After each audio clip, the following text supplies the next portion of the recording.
English second পেপারের grammar নিয়ে অনেক টেন্স থাকার পরেও কিন্তু আমি ইংলিশে 183 পাইছিলাম। আমি আমার লাইফের সর্বোচ্চ কম্পোজিশন লিখছিলাম এসএসসি পরীক্ষায়, যেটা ছিল 8 পৃষ্ঠা। কেন ইভেন ইমাজিন, যারা ইংলিশ সেকেন্ড পেপারের গ্রামার নিয়ে প্যারা খাচ্ছ, ইংলিশ ফার্স্ট পেপার এক্সামটা অলরেডি খারাপ দিয়ে ফেলছো, তাদের জন্য ইংলিশ সেকেন্ড পেপারের মার্ক তোলার জন্য আজকের ভিডিওটা হতে পারে একটা লাইফ সেভার। আজকের ভিডিওটা যদি তুমি শেষ পর্যন্ত দেখতে পারো, আমি আশা করি তোমার ইংলিশ সেকেন্ড পেপার রিলেটেড আর কোনো সমস্যা থাকবে না। প্রিয় এসএসসি 26 ব্যাচের শিক্ষার্থীরা, তোমাদের ইংরেজি প্রথম পত্র এক্সামটা কেমন গেল? আশা করি অনেক ভালো গেছে। কিন্তু যাদের ইংরেজি প্রথম পত্র এক্সামটা ভালো হয় নাই, তাদের হাতে কিন্তু এখনো সুযোগ রয়েছে ইংরেজি সেকেন্ড পেপার থেকে মার্ক তুলে ভালো একটা মার্কস ক্যারি করার। এখন তোমরা ইংরেজি দ্বিতীয় পত্রে কিন্তু সবচেয়ে বেশি প্রবলেম ফেস করো হচ্ছে দুইটা জায়গায়। একটা জায়গা হচ্ছে গ্রামার আইটেমে, আর একটা হচ্ছে রিটেন পার্টে। দুইটা পার্টি তো আছে, দুইটা পার্টি অনেকে বেশি প্রবলেম ফেস করে। তো আজকের ভিডিওতে শেয়ার করবো কিভাবে তুমি দুইটা পার্টের ভয়কে কাটিয়ে তুলে ভালো মার্কস পেতে পারবা, এবং যারা ইংলিশ ফার্স্ট পেপারে খারাপ করছো তারা ইংলিশ ফার্স্ট পেপারের এই মার্কটা রিকভার করতে পারবা, এবং যারা ভালো করছো তারা আরো ভালো মার্ক পেতে পারবা। প্রথমে আমি তোমাদের গ্রামার পার্টে একটু কথা বলতে চাই। তোমরা গ্যাপ ফিলিং উইথ ক্লুজ যেটা আছে, এইটা অনেকে ভালো লাগে বা অনেকের কাছে ভয়ও লাগে। ভয় লাগার কারণটা কি? তোমরা অনেকে কি করো, ক্যারেট কলেজের বিগত বছরের কোশ্চেনগুলো খুলে দেখো, তারপরে দেখো কি যে এত কঠিন কঠিন ওয়ার্ড আসছে যেগুলো আসলে আমি জীবনে চোখেও দেখি নাই। এগুলো তো পারতে গেলে আমার আসলে ভোকাবুলারি স্ট্রং থাকা লাগবে। আসলে কি এরকম প্রশ্ন বোর্ডে আসবে? ভাইয়া, তুমি কিন্তু বিগত বছরের বোর্ডস গুলো সলভ করলে দেখতে পারবা যে কোন স্ট্যান্ডার্ডে কোশ্চেন আসে। এবং অনেক বোর্ডে তুমি দেখবা যে ধরো বরিশাল বোর্ডে যেটা 15 সালে আসছে, সেটা ধরো সিলেট বোর্ডে 19 সালে চলে আসছে। পাশাপাশি দুইটা বোর্ডের সাল দেওয়া, তার মানে কি বোর্ডের কোশ্চেন কিছু হলেও রিপিট করে। বাট এবছর রিপিট করবে কিনা এটা কিন্তু আমরা শিওর না।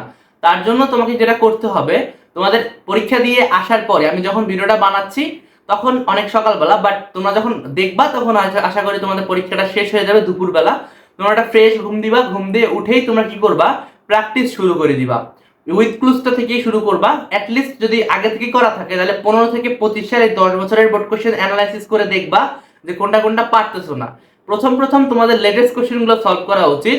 প্রথম 10-15টা তুমি নিজে নিজে বসে বসে সলভ করবা, উঠানোর দরকার নাই, যে সলভ করবা আর কি, খাতায় ওঠানোর কথা বলতেছি কিন্তু, দরকার নাই, সলভ করবা। এবং তারপরে জাস্ট চোখের দেখা দেখে যাবা যে এই ওয়ার্ডটা আমার কাছে পরিচিত কিনা, বা এই ওয়ার্ডটা আমি জানি কিনা।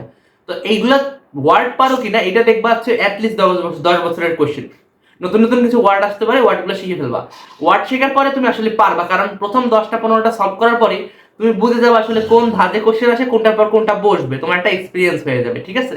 আর সাবস্টিটিউশন টেবিল আশা করি তেমন কারো সমস্যা হবে না। তারপরে তোমরা রিস্ক এড়ানোর জন্য প্রথম 10টা বা 15টা করতে পারো, অথবা তুমি 2টা বা 3টা বোর্ড করতে পারো, 23, 24, 25 এরকম বোর্ড করে যেতে পারো।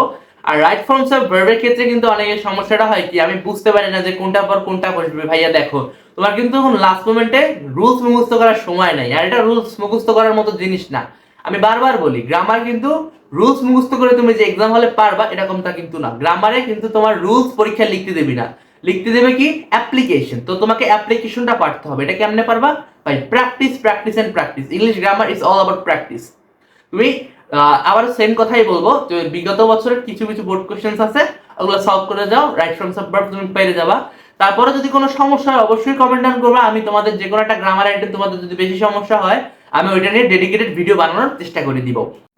চেঞ্জিং সেন্টেন্সের ক্ষেত্রে তোমরা যে সমস্যাটা বেশি ফেস করো সেটা হচ্ছে সিম্পল কমপ্লেক্স কম্পাউন্ড। অন্যগুলো তোমরা 6, 7, 8 পড়ে আসতেছো, তো সমস্যা হওয়ার কথা না। বাট সিম্পল কমপ্লেক্স কম্পাউন্ড অনেকে সমস্যা করো, সমস্যা হয় আর কি, যে পারতেছি না। তো এই ক্ষেত্রে বিগত বছরের বোর্ড কোশ্চেন সলভ করার পাশাপাশি তোমাকে কি করতে হবে, তোমাকে গ্রামারের কিছু রুলস পড়তে হবে। এই ক্ষেত্রে আমি আসলে ডিনাই করতে পারবো না যে তোমাকে রুলস অবশ্যই পড়তে হবে, এবং কোনটা থাকলে কোনটা চেঞ্জ হয়। মানে ধরো সিম্পলে এই ওয়ার্ডটা থাকলে এটা কমপ্লেক্স করলে এটা কি চেঞ্জ হয়, হ্যাঁ, এগুলো তোমাকে একটু জানতে হবে। এগুলো জানার জন্য একটু রুলস গুলো একবার এক নজরে পড়ে রাখতে পারো। এটা গ্রামার বই হইতে পারে বা সাপ্লিমেন্ট টেক্সট পেপার হইতে পারে, প্রত্যেকটাই কিন্তু রুলস দেওয়া থাকে। তো তোমরা এখান থেকে কিছু ইম্পর্টেন্ট রুলস গুলো চেক আউট করতে পারো। সব রুলস পড়া লাগবে এরকম না, জাস্ট একটু চোখ বুলাই যাবা, তাহলে আশা করি পারবো। বাট তারপরে যদি কঠিন মনে হয়, ভাই বিগত বছরের বোর্ড কোশ্চেন সলভের এই হ্যাকসটা তো আছেই।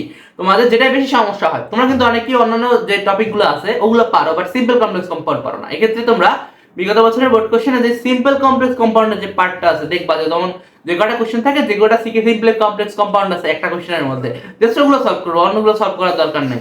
তাহলে দেখবা কি একটা পর্যায়ে গিয়ে তুমি বুঝতে পারতেছো যে না, এটার পর এটা হবে, এটার পর এটা হবে, আহামরি পেঁচায় না। এবং অ্যাক্টিভ প্যাসিভের ক্ষেত্রে কিন্তু মাঝে মাঝে পেঁচায়, তো তোমরা সেগুলো দেখে রাখতে পারো। আমি তোমাকে জাস্ট ইম্পর্টেন্ট গুলো বলে দিচ্ছি যে কোনগুলো তোমাকে আটকাইতে পারে। বাট অ্যাসার্টিভ, নেগেটিভ, এক্সক্লামেটরি, এগুলো কিন্তু তোমরা মোটামুটি পারো, তো এগুলো আমি আশা করি তোমার প্রবলেম হবে না। বা তারপরে যদি প্রবলেম হয় তোমরা নিজেকে ফাইন্ড আউট করতে পারো একটা এক্সাম দেওয়ার মাধ্যমে।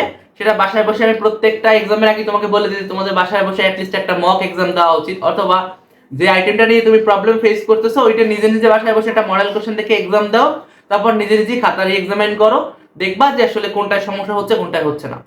আর ট্যাগ কোশ্চেন তো তোমার পারোই ভাইয়া, ট্যাগ কোশ্চেন তোমাদের কাছে সবার কাছে সহজ লাগে, আমি জানি আমার কাছে সহজ লাগতো।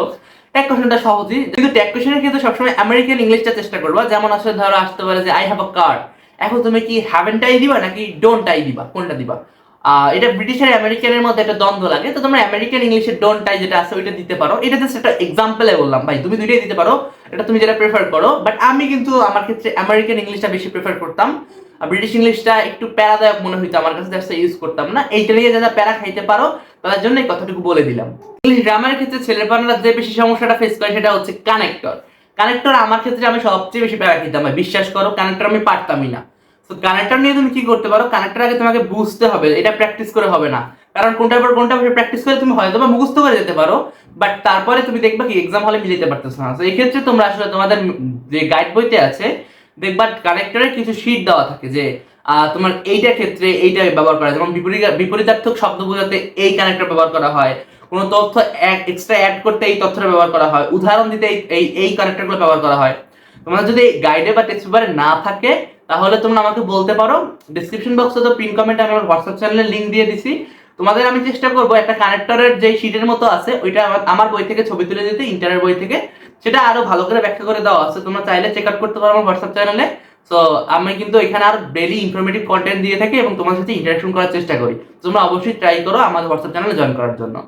এখন গ্রামার আইটেম তোমরা মোটামুটি পারবা, কিন্তু সমস্যা হচ্ছে রিটেন আইটেম নিয়ে। আর একটা রিটেন আইটেম কিভাবে লিখবো, প্যারাগ্রাফ কিভাবে লিখবো, এই ঝামেলা তোমরা অনেকেই ফেস করো। কয় পেজ লিখবো, কিভাবে লিখবো? দেখো প্যারাগ্রাফে কিন্তু কোনো প্যারা থাকতে পারবে না। সো প্যারাগ্রাফে তোমরা যারা প্যারা দাও তারা কিন্তু বিশাল বড় ভুল করতেছো, প্যারাগ্রাফে কোনো প্যারা দেওয়া যাবে না, এটা তোমাদের ইনস্ট্রাকশনে দেওয়া থাকে। ওকে, এখন বলতে পারো ভাই আপনি প্যারাগ্রাফ কয় পেজ লিখছিলেন? প্যারাগ্রাফ আমি লিখছিলাম সম্ভবত 3.5 বা 4 পেজ লিখছিলাম। আমাদের সময় একটা কমন প্যারাগ্রাফ আসছিল ওয়াটার পলিউশন, সো এটা আমরা পার পেয়ে গেছি। বাট তোমাদের কালে কি কঠিন প্যারাগ্রাফ আসবে নাকি হচ্ছে সহজ প্যারাগ্রাফ আসবে এটা কিন্তু তোমরা জানো না। সো তার জন্য কিছু ইম্পর্টেন্ট প্যারাগ্রাফ পড়ে যেতে হবে, রাইট? তো এই ক্ষেত্রে তোমাদের কিছু প্যারাগ্রাফের বা রিটেন আইটেমের সাজেশন আমি আমার হোয়াটসঅ্যাপ চ্যানেলে দেওয়ার চেষ্টা করবো, তোমরা চেক আউট করতে পারো, জয়েন হলে আমি আসলে দিয়ে দিব। তো ওখান থেকে তুমি ইম্পর্টেন্ট গুলো পড়ে যেতে পারো, আশা করি তোমাদের কমন থাকবে। এখন প্যারাগ্রাফটা কিভাবে লিখবা? প্যারাগ্রাফ লেখার ক্ষেত্রে তোমার মনের মধ্যে চিন্তা করো, আমি কিন্তু স্টোরি রাইটিং এর ভিডিওতে আমি বলছিলাম যে তুমি প্রথমে মনের মধ্যে চিন্তা করো তুমি একটা ইন্ট্রোডাকশন লিখতেছো, যে ধরো ওয়াটার পলিউশনই আসছে, ওয়াটার পলিউশন জিনিসটা কি এটা আমি 3-4 লাইন ধরে লিখলাম, বাট প্যারা দেওয়া যাবে না এবং আমি কিন্তু পয়েন্ট দিব না, ইন্ট্রোডাকশন অমুক, এটা পয়েন্ট দিব না, এটা মনের মধ্যে চিন্তা করতেছি আমি ইন্ট্রোডাকশন লিখতেছি। ওকে, সো 3-4 লাইন লিখলাম। তারপরে ধরো ওই যে তোমাদের অনেক প্যারাগ্রাফ থাকে আসলে কোশ্চেন অ্যান্সার টাইপ প্যারাগ্রাফ, ধরো 5টা কোশ্চেন দিয়ে দিছে, ওই 5টা কোশ্চেনের অ্যান্সার করে করে তোমাকে প্যারাগ্রাফটা লিখতে হবে। বাট কোশ্চেন যদি দেওয়া না থাকে তোমাকে কিন্তু একটু ক্রিয়েটিভিটি কাজে লাগাইতে হবে। ধরো লিখলাম যে ওয়াটার পলিউশন কি, তারপরে লিখলা যে আসলে পানির আমাদের মানব জীবনে গুরুত্ব কি, এটা লিখলা। তারপরে লিখলা যে আসলে পানি মানুষ কিভাবে দূষিত করে, পানি দূষণের প্রভাব লিখতে পারো, পানি দূষণের প্রতিকার লিখতে পারো, হ্যাঁ এগুলো লিখতে পারো। আবার পানি দূষণের উপর বৈশ্বিক যে একটা চাপ প্রভাব পড়তেছে, বিশ্বের অর্থনীতিতে কিভাবে চাপ প্রভাব পড়তেছে, বিশ্বের পরিবেশ কিভাবে হুমকি স্বরূপ হচ্ছে, বিশ্বের সম্ভাবনাটা কি, এরকম যদি চলতে থাকে এগুলো লিখতে পারো। দেন একটা কনক্লুশন লিখবা যে আসলে আমাদের উচিত সচেতন হওয়া, সবাই মিলে একত্রিত হয়ে পানি দূষণ রোধ করা এবং এই কাজগুলোর ফলে পানি দূষণ হয় এগুলো প্রতিরোধ করা। এগুলো বললে তুমি প্যারাগ্রাফে ভালো মার্কস পাও ভাই, 10-এ 10 পাওয়াটা কিন্তু খুব টাফ, বাট 8-9 তুমি ইজিলি পেয়ে যাবে তুমি যদি হাতের লেখাটা একটু সুন্দর লিখো। এবং আরেকটা তোমাদের সিক্রেট টিপস দিয়ে দিই, তোমরা কিন্তু এক পেজে কখনোই 14 লাইন এর বেশি লিখবা না, 12 লাইনের কম লিখবা না, 12 থেকে 14 লাইনের মধ্যে সীমাবদ্ধ রাখবা, তাহলে একটা স্ট্যান্ডার্ড গ্যাপ তোমার মেনটেন করা হবে। ওকে, আর মার্জিনটা আহামরি অনেক বড় দিয়ে ফেলবা না যাতে দৃষ্টিগোচর হয়, আর এমনও করবা না যাতে মার্জিনটা একদম ছোট হয়ে গেছে যাতে তোমার লেখাটা কিন্তু অনেক বেশি লাগতেছে। তো একটু মিডিয়াম মার্জিন দেওয়ার চেষ্টা করবে, আর বোর্ড পরীক্ষার খাতা একটু ছোটই থাকে, তো বাসায় বসে তুমি যে মার্জিনটা দিবে ওর থেকে একটু বড় মার্জিন তুমি আসলে দিতে পারো। আর একটা কনফিউশন আসে ভাই ইমেল লিখবো নাকি লেটার লিখবো। দেখো অ্যাপ্লিকেশন লেখাটা আমি সবসময় প্রিফার করি, কারণ অ্যাপ্লিকেশন লেখার ক্ষেত্রে তোমার একটা স্ট্রাকচার মেনটেন করতে হয় এবং একটু টাফ মনে হইলেও তোমরা কিন্তু যদি ভালো করে লিখতে পারো ভাই অ্যাপ্লিকেশনে ফুল মার্ক পাওয়া সম্ভব, এটা আমি বিশ্বাস করি। আমার সময় অ্যাপ্লিকেশন আমি এমনভাবে লিখতাম যাতে লেখাটা অনেক সুন্দর মনে হয়, এবং তুমি একটু ছোট ছোট করে লিখবা এবং স্পষ্ট করে লিখবা, অ্যাপ্লিকেশনে কাটাকাটি করবা না, চেষ্টা করবা একটা পেজের মধ্যে লেখার চেষ্টা করতে।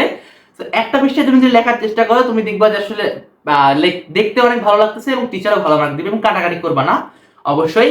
তো এইটাই করবা। আর আমি ইমেল আমার সময় লিখতাম না, আর ইমেলটা আমি প্রিফারও করি না, আর ইমেলে আসলে আমার মার্কস পাওয়া যায় কিনা আমার সন্দেহ আছে, বাট অ্যাপ্লিকেশনে ভালো মার্ক পাওয়া যায় এটা আমি শিওর।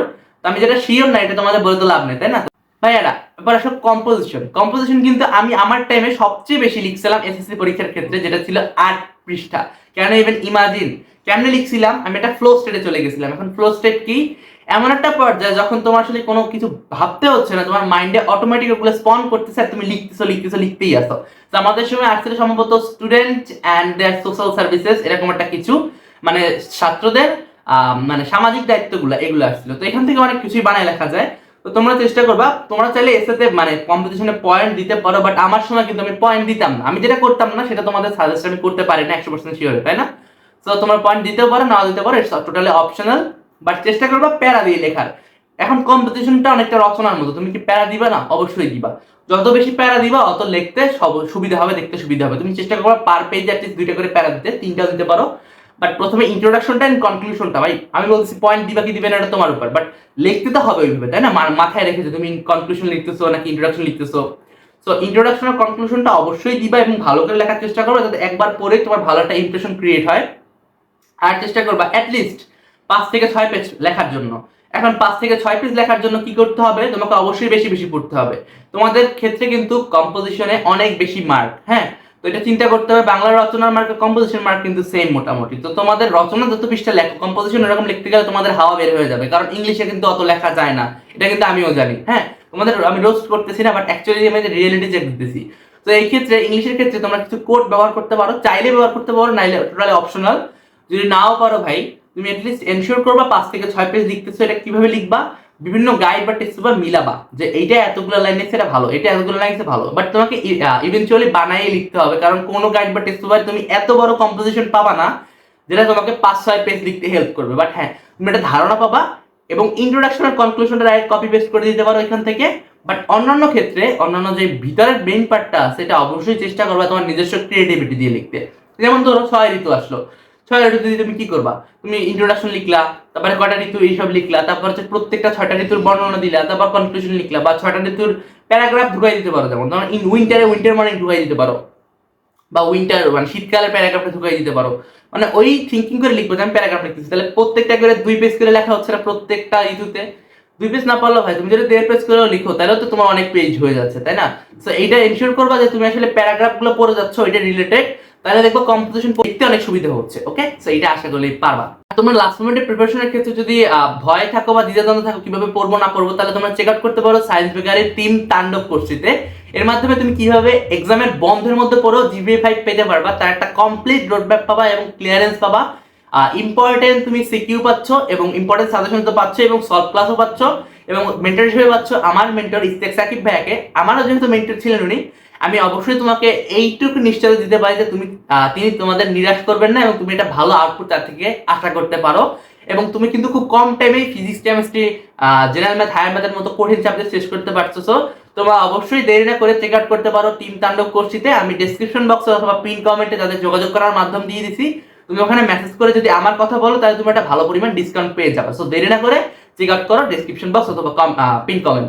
ওখানে কিন্তু আমি আমার হোয়াটসঅ্যাপ চ্যানেলের লিঙ্কও দিয়ে দিছি। তো তোমরা যদি বিভিন্ন রিসোর্সেস চাও তাহলে অবশ্যই আমার হোয়াটসঅ্যাপ চ্যানেল জয়েন করতে পারো। আমি কিন্তু প্রতিদিন চেষ্টা করি তোমাদের সাথে কথা বলার জন্য, এবং কিছু কিছু সাজেশনস পিডিএফ এবং অন্যান্য বিভিন্ন যে জিনিসগুলো তোমাদের দরকার এগুলো প্রোভাইড করতে। সো অবশ্যই জয়েন করতে পারো আমার হোয়াটসঅ্যাপ চ্যানেল। এবং আজকের ভিডিও এই পর্যন্তই। তোমরা যদি আরো ইনফরমেটিভ কন্টেন্ট চাও এবং পরীক্ষার মধ্যে কিভাবে ভালো করতে পারো তোমরা গ্যাপের মধ্যে পড়ে, যেগুলো জানতে চাও, তাহলে অবশ্যই আমার চ্যানেলটা সাবস্ক্রাইব করবা। এবং তোমাদের যদি অন্য কোনো ভিডিও লাগে তোমরা অবশ্যই কমেন্ট ডাউন করবা, অথবা আমার হোয়াটসঅ্যাপ চ্যানেল জয়েন করে তুমি আমার সাথে কথা বলতে পারো। এবং এসপি সুদীপ সিংহ সাইন্ড আউট।